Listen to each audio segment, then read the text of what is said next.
একবার এক বেদুইন নবী করিম সাল্লাল্লাহু আলাইহি সাল্লামের চাদর ধরে এত জোরে টান দেয় যে নবীজির ঘাড়ে একটি দাগ বসে যায়।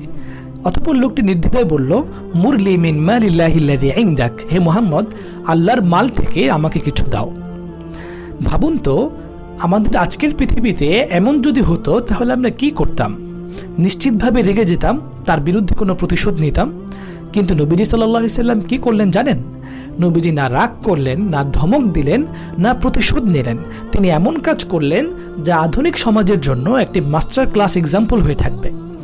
নবীজি সাল্লাল্লাহু আলাইহি সাল্লাম হেসে উঠলেন এবং সাহাবায়ে কেরামকে বললেন তাকে যেন কিছু দেওয়া হয়। হাদিসে এভাবে এসেছে, ফাদাহিকা থুম্মা আমারা লাহু বিআতাইন। এই ঘটনাটি আমাদেরকে শেখায় আসল ক্ষমতা হলো রাগ করতে পারা নয়, বরং রাগকে নিয়ন্ত্রণ করতে পারা। আধুনিক মনোবিজ্ঞানের পরিভাষায় একে বলা হয় ইমোশনাল ইন্টেলিজেন্স বা আবেগীয় বুদ্ধিমত্তা।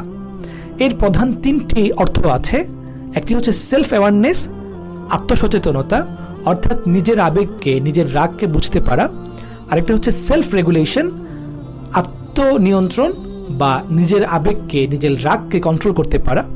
আরেকটা হচ্ছে এমপ্যাথি, অর্থাৎ সহানুভূতি, অন্যের আচরণকে, অন্যের কষ্ট, অন্যের সমস্যা বুঝতে পারা। রাসূলুল্লাহ সাল্লাল্লাহু আলাইহি সাল্লাম ছিলেন ইমোশনাল ইন্টেলিজেন্সের এক জীবন্ত উদাহরণ। এই ছোট্ট ঘটনায় নবীজির আচরণে আমরা ইমোশনাল ইন্টেলিজেন্সের সবগুলো দিক কত সুন্দরভাবে ফুটে উঠেছে আমরা দেখতে পাই। শুধু তাই নয়, নবীজির জীবন জুড়েই ছিল ইমোশনাল ইন্টেলিজেন্সের উপস্থিতি। নবীজি মানুষকে বদলিয়েছেন, কিন্তু রাগ দেখিয়ে নয়, উত্তম আখলাকের মাধ্যমে, মানুষের আবেগ বুঝার মাধ্যমে। ইসলাম যেই গুণগুলোকে আইডেন্টিফাই করেছে তিনটি চমৎকার শব্দ দিয়ে, হেলম, সবর এবং রাহমাত। আজ আমরা ইসলাম নিয়ে কথা বলি, কিন্তু প্রশ্ন হলো আমাদের আচরণ কি ইসলামকে তুলে ধরে? আসুন সিরাত চর্চা করি, সিরাতের আলোকে আলোকিত হই এবং নিজের জীবনকে সুন্দর থেকে সুন্দরতম করি।